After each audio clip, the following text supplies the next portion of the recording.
Hát câu thần tú rầm rầm giữa sông.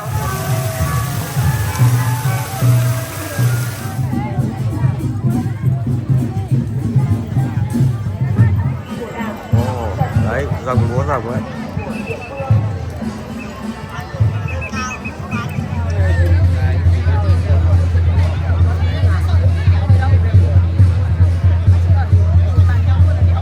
Các bạn thân mến, hiện tại là tôi đang có mặt tại chùa Bối Khê và chỗ này thì là cổng vào và người dân làng ở đây đang rước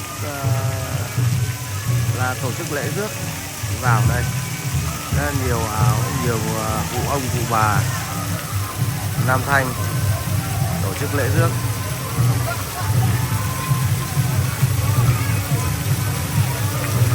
Chùa Bối Khê là một di tích lịch sử đặc biệt, di tích lịch sử văn hóa đặc biệt, một ngôi chùa rất là to thuộc xã Tam Hưng, huyện Thanh Oai, Hà Nội.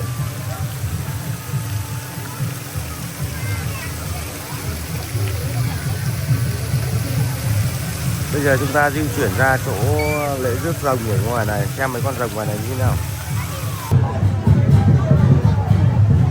Ở đây mọi người đang khiêng kiệu, rước kiệu.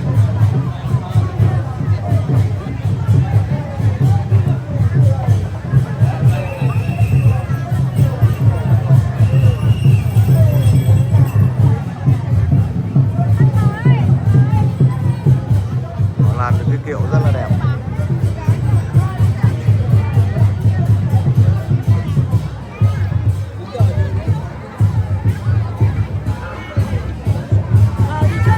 Thanh niên thì vác kiệu, còn các cụ ông cụ bà thì cầm cờ rồi mang trống.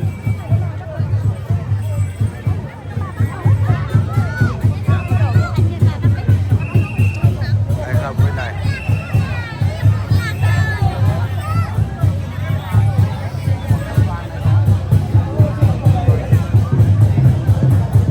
Rước rồng, lễ rước rồng ấy. Đây là lễ rước rồng ấy.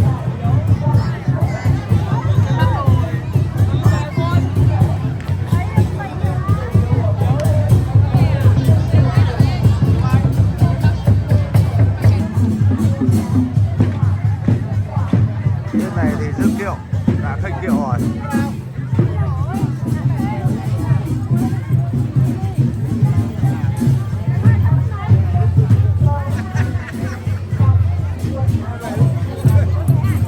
Đây thêm một cái kiệu nữa này.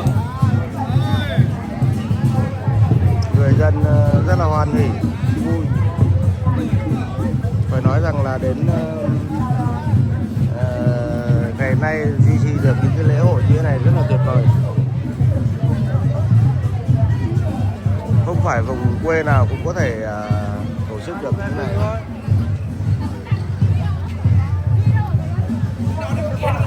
Bây giờ đi theo kiệu.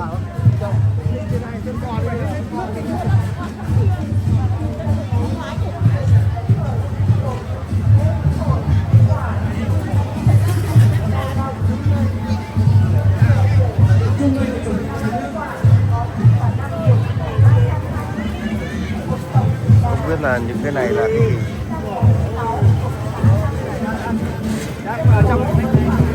Cờ đại định.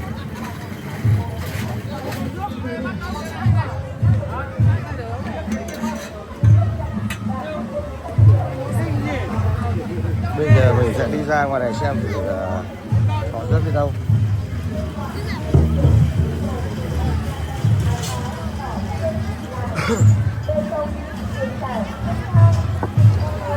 Đi cùng với vợ con mà bây giờ không biết đi đâu hết rồi.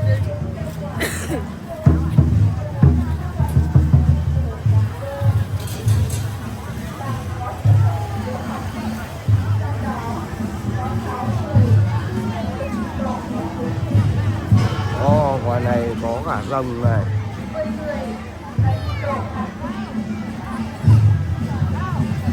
đang rước ra ngoài đường làng. Rẽ phải đây là chợ này, rẽ ra đây là chợ Tam Hưng này. Rước rồng này, con rồng rất là dài.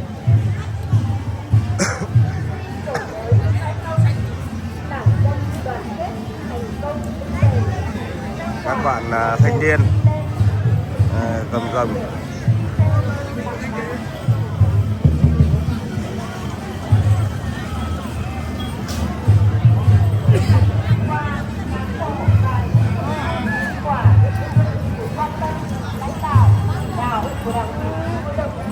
Đầu kia xa xa có một cái bạn đang biểu diễn rồng múa, rồng lượn.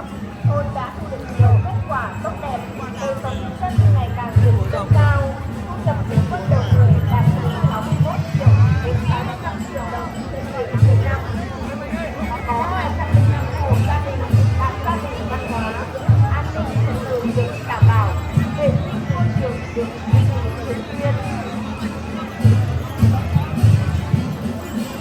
Làng Duy Liên, trước gọi là xóm chung, trong hai có truyền thống yêu thương đùm bọc lẫn nhau. Các hoạt động của làng vẫn sôi nổi của đảng. Đấy, rồng múa rồng ấy.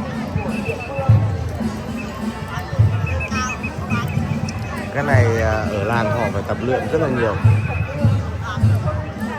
Có 470 hộ gia đình và có 1.700 nhân khẩu.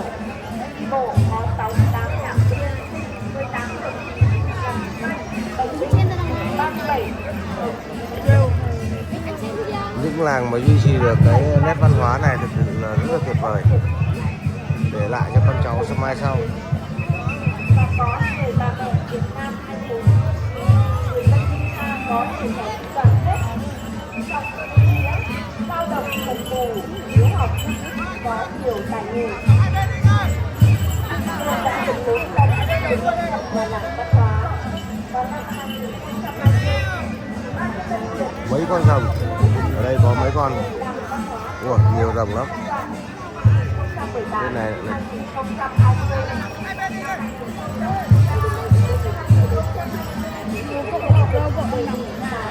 Đây là một chú rồng đang biểu diễn.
dân đi xem rất là đông.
Trường sư đắc đạo là Phạm Cốc, hiệu là Hồng Dân tại Tràng An Tử. Chùa gồm Nhất Giai, Nhị Ngả thuộc núi Đồng Nanh, Tiên Lữ. Sau khoảng 10 năm, Ngài tu luyện được phép thần thông đủ trí. Một lần Ngài vào chùa Hương gặp các Long Vương dạy Ngài phép đảo vũ.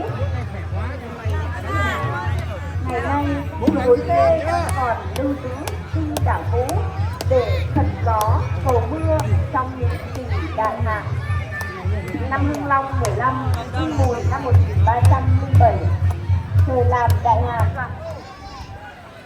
Phát câu thần chú rầm rầm giữa sông. Sau khi biểu diễn các chú rồng bắt đầu là vào chùa. Dấu tiên trước gọi thuyền ra, lũ người đi đấy ít là theo sau. Đầy thuyền tả nguyện sẩn dầu, ơn người được sống phát hầu huyền rơi. Qua sông rồi mặc cuộc đời, ân ân oán oán mặc người phàm dân. Sau 3 năm chịu tang thầy, nhớ quê hương, liền trở về thăm mộ mẹ cha. Vậy có thưa rằng, đến năm sư trưởng tiên, cư giang chủ thể tam niên như lệ, sạch liềm nhớ tới hương quê, thầy liền trở về thăm mà mẹ cha. Đốt vàng mã, rầm rầm khấn vái, tức thì mây đen che phủ đất trời, tối nay như một mảnh đất sơ hở dậy cỏ. Hai này, khu đất khác sơ hở làm kẻ nói của cây, ở chùa và hạ cánh chơi cỏ. Khu đất ấy nay là thôn thủ hóa thuộc xứ.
Đi hội làng về có lại được ăn mâm cỗ rất là thịnh soạn.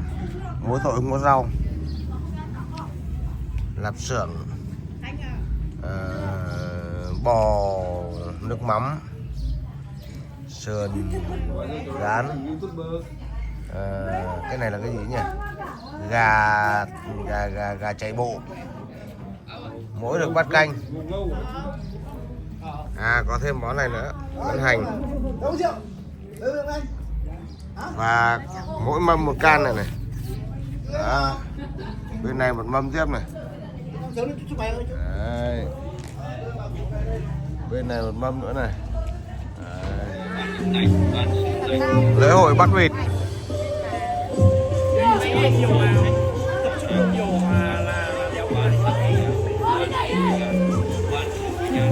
Ôi dồn rồi, dồn được rồi. Bắt. Chạy mất. Ui.